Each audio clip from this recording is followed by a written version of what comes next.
সঙ্গে 10 degree Celsius উষ্ণতায় 3 KG জল মেশানো হয় তখন মিশ্রণের চূড়ান্ত উষ্ণতা হয় 20 ডিগ্রি সেলসিয়াস। তাহলে ওই গরম জলের প্রাথমিক উষ্ণতা কত ছিল? তো আমাদের প্রশ্নের মধ্যে ভর দিয়েছে যে M1 সমান বলেছে 1 কেজি, বলেছে গরম জলের উষ্ণতা, গরম জলের সঙ্গে এখানে কিন্তু কোনো উষ্ণতা বলেনি, তাই T1 সমান জিজ্ঞাসা চিহ্ন, আর এটা আমাদের চেয়েছে। তারপরে সেকেন্ড M2 বলেছে যে 3 কেজি। ওকে, বলছে 3 কেজি, এর টেম্পারেচার কত ছিল? এই যে 10 ডিগ্রি সেলসিয়াস, তাহলে T2 হয়ে যাবে 10 ডিগ্রি সেলসিয়াস।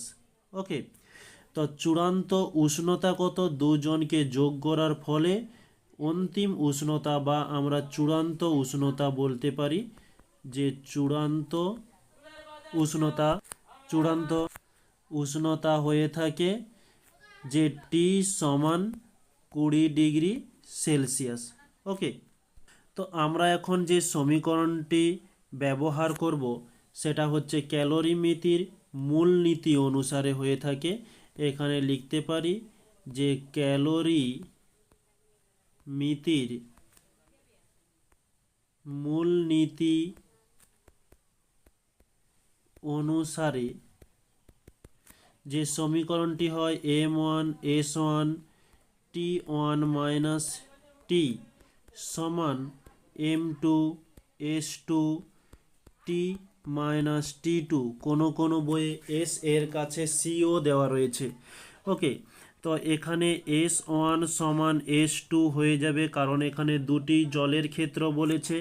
এর মান হয়ে থাকে 4200 এত joule per kg degree Celsius. Okay, তো এখানে আমরা M1 এর মান পুট করি 1 ইন্টু এস এর মান দিলাম 4200, আর T1 এর মান হচ্ছে জিজ্ঞাসা চিহ্ন, কারণ বের করতে হবে। টি এর মান দেওয়া রয়েছে 20 সমান M2 হচ্ছে 3 কেজি, 3 এর মান দেওয়া রয়েছে 4200, টি এর মান দেওয়া রয়েছে 20 মাইনাস T2 এর মান হচ্ছে 10 ডিগ্রি সেলসিয়াস। ওকে, এবারে এখানে এই 4200 এদিকে 4200 কেটে দিলাম, তাহলে আমাদের থেকে গেল কি T1 মাইনাস 20, আর উল্টো দিকে হচ্ছে 3 গুণিতক 20 মাইনাস 10 ডিগ্রি। আচ্ছা, এটা আমরা ডিগ্রি সেলসিয়াস আর লিখছি না, তো এদিকে এই -20 রয়েছে, উল্টো দিকে এলে +20 হয়ে যাবে।